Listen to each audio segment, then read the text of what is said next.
80 शब्द प्रति minute dictation start करते हैं 5 सेकंड बाद।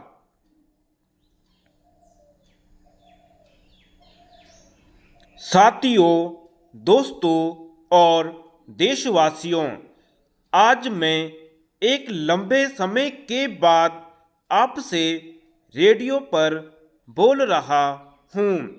मैं अनुभव करता हूँ कि चीनी सेनाओं द्वारा हमारी सीमाओं पर निर्लज्ज हमले के कारण पैदा हुई गंभीर स्थिति के बारे में मुझे आपसे बोलना चाहिए।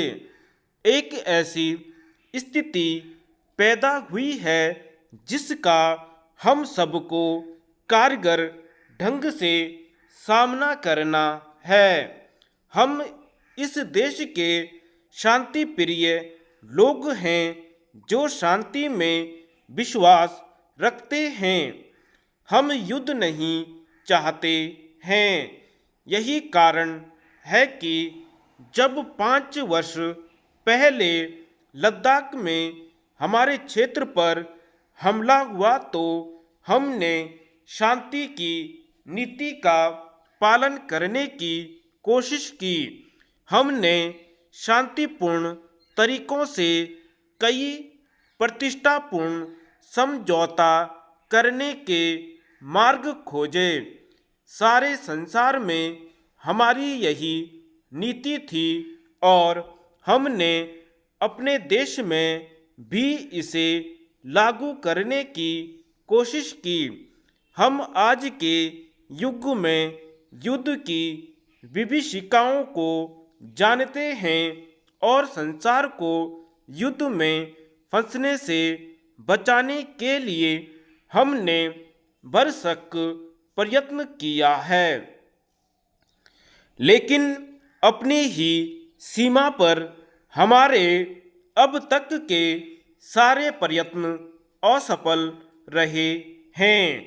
जहां एक ताकतवर और बेईमान दुश्मन ने शांति और शांतिपूर्ण तरीकों की परवाह न करते हुए हमें लगातार धमकाया है और धमकियों को कार्रवाई में बदला है।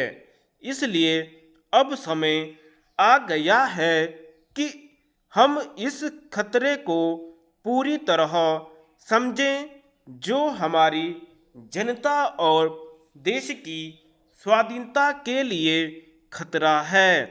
यद्यपि मैं जानता हूँ कि दुनिया की कोई भी ताकत हमारी स्वतंत्रता को खतरे में नहीं डाल सकती, जिसे हमने सदियों के विदेशी राज के बाद अपनी जनता की इतने बड़े बलिदान के बाद प्राप्त किया है। फिर भी मैं आपसे ऐसा कह रहा हूँ, अपने देश की स्वतंत्रता और अखंडता की रक्षा के लिए हमें कमर कसकर इस सबसे बड़े संकट का सामना करना है जो स्वतंत्रता के बाद हम पर आया है। मेरे मन में कोई शक नहीं है कि हम असफल होंगे। हमारी जनता और मातृभूमि की स्वतंत्रता के सामने और सब बातें गौण हैं। यदि आवश्यक हुआ तो इस महान संकट में बाकी सब चीज़ों की उसे बलि देनी होगी।